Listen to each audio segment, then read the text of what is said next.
Hi everyone, I'm Mikael from Intact, Denmark. I'm Jewish, I was circumcised as a baby, and now I'm chairman of the Danish organization Intact Denmark. I wish Mogis and the other organization the best of luck with your online manifestation of the Worldwide Day of Genital Autonomy. Today I want to talk to you about shame.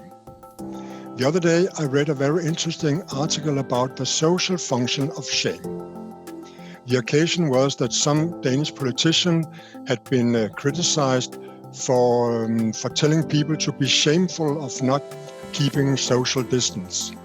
Shame should not be a political tool, the critics say. But the author of the article was actually much more nuanced. There is shame for a meaningful collective purpose. We should be shameful of racism. We should be shameful for creating more and more inequality of society. And companies should be shameful of tax evasion, etc. But then there is the brutal shame, and the author mentioned Donald Trump as an example of that.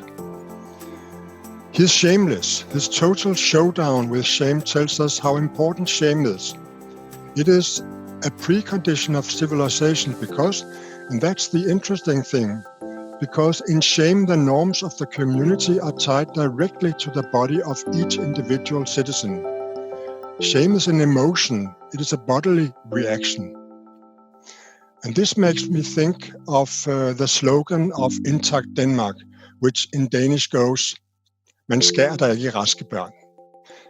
In German it would be something like, "Man schneidet doch nicht in gesunde Kindern."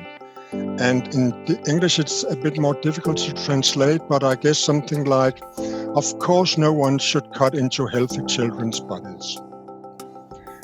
Now, some of our opponents have criticized our slogan, saying that it is a way of othering or pointing fingers at those minorities that practice circumcision. We are allegedly marginalizing these minorities from the community of good citizens by the simple truism that of course no parent deliberately want to harm their child, and the accusation that that is exactly what they do. The critique is an emotional critique. Those who defend the practice of circumcision do not want to be exposed as some who cut and harm healthy children. It's indeed shameful, and they have good reason to feel hit by our slogan. They criticize our way of speaking about circumcision in realistic terms as a harmful amputation of healthy part of boys' penises. They only want to talk about circumcision in positive phrases as a welcome to the world and a ritual which has great significance, etc. But from the reactions to our slogan, it is clear that the accusation of harming a child unnecessarily is received with shame. Therefore, the newspaper article made me understand that our slogan does its job. It makes defenders of circumcision feel shameful, which they should.